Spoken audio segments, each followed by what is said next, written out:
دلم از خون چون مینا دلم از خون چون مینا ز جهان دل برکندم کاشو. From the time I remember, I was always humming, singing, and playing instruments. Just like the baby turtles, when they hatch the eggs, they turn around and go right towards the sea. It's in their nature.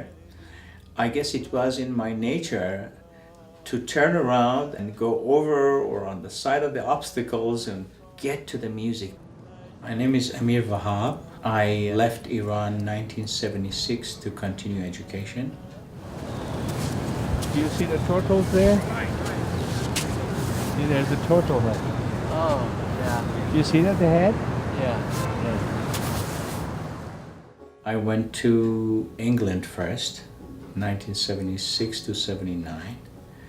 Then moved to Paris from 79 to 81. And 81 I came to New York. And ever since I live in New York, that's my base. This is my favorite place. When the weather is nice, I usually come and have my breakfast here, bring my coffee there, and I bring my reed flute. As you can see, that statue, he's playing a reed flute, so we do a duo together. This is my music atelier, where I have a small collection of instruments that I have gathered throughout my entire life. It's practically the only museum of Middle Eastern instruments in New York City. You have the saz, the baghlama, the qanun, oud.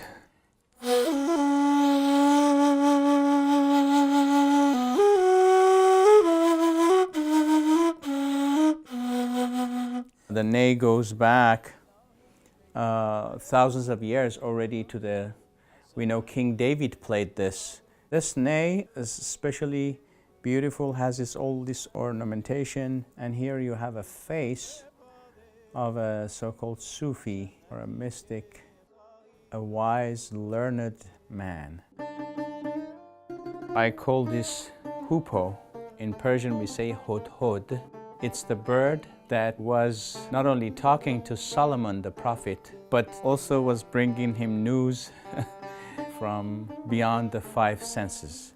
The tanbour is played with the 10 fingers of both hands. It is said to be the oldest lute known to mankind. The estimate is at least 5,000 years it's been around.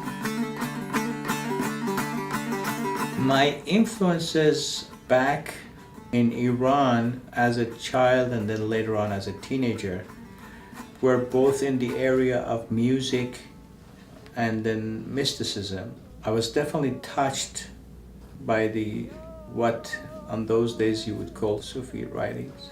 These days I prefer to use the word spiritual rather than Sufism, because what I believe to be a true spiritual teaching is what is shared amongst all the authentic religions. The backbone of a spirituality is what is common and is shared.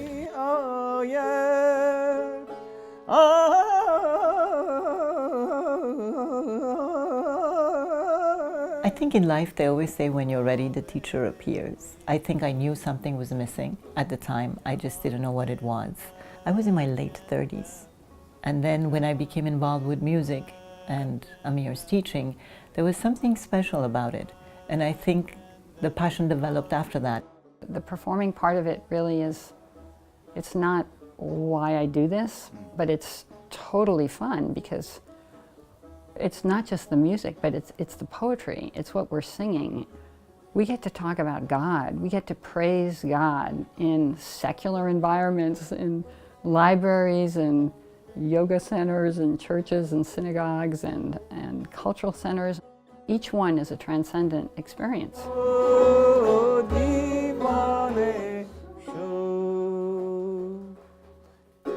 Good job.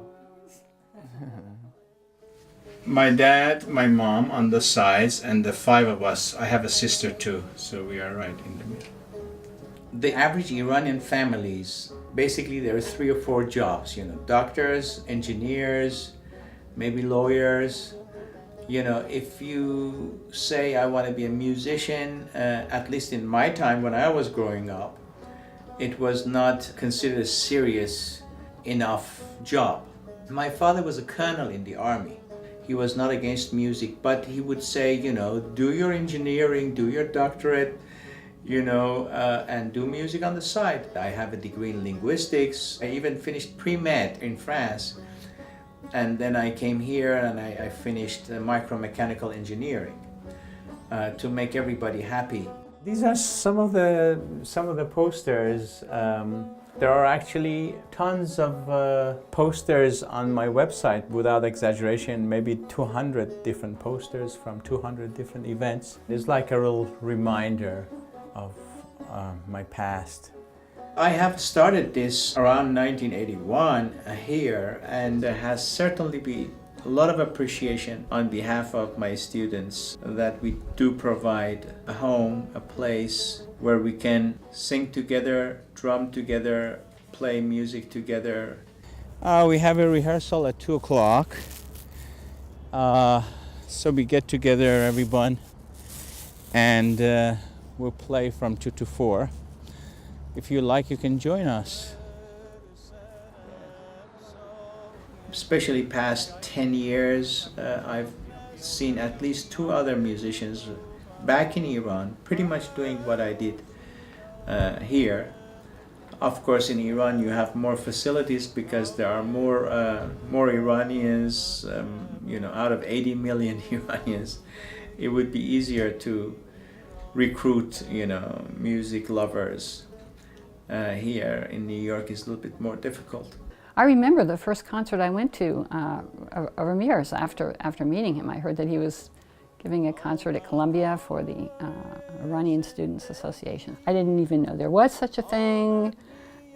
And I just came in from Connecticut all by myself and went to this thing, and there were all these, you know, beautiful, interesting people speaking different languages in the audience. How did that happen?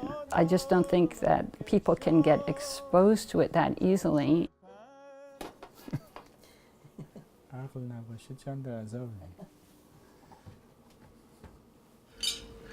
This bread is amazing. Oh, good. Where did you get this? Whole Foods. Whole Foods? We're advertising for Whole Foods. Well, I mean, We should get something back from them. بوی کسی می آید. You know, I have all kind of students, from Russian to Puerto Rican, from French to English, from German to Iranian, from Afghans to Pakistani and Indians, literally. So it's really totally, you know, international and interreligion, interfaith. Before we are Russian, French, German, Australian, we are human beings, and our souls have more in common and similarities than differences. The music I choose, it takes people to their spiritual roots deep inside, regardless of the fact that it's Persian.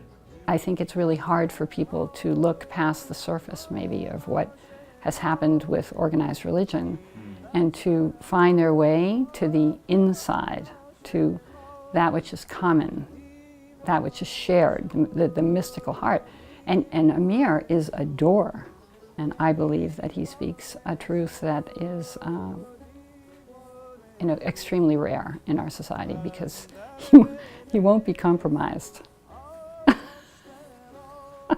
My dream is to have a cultural center. I made my home a music studio and a music atelier, but I like to have, idealistically and God willing, a building, concerts, lectures, movies, you know, and share the beautiful and rich culture of the Middle East with the rest of the world.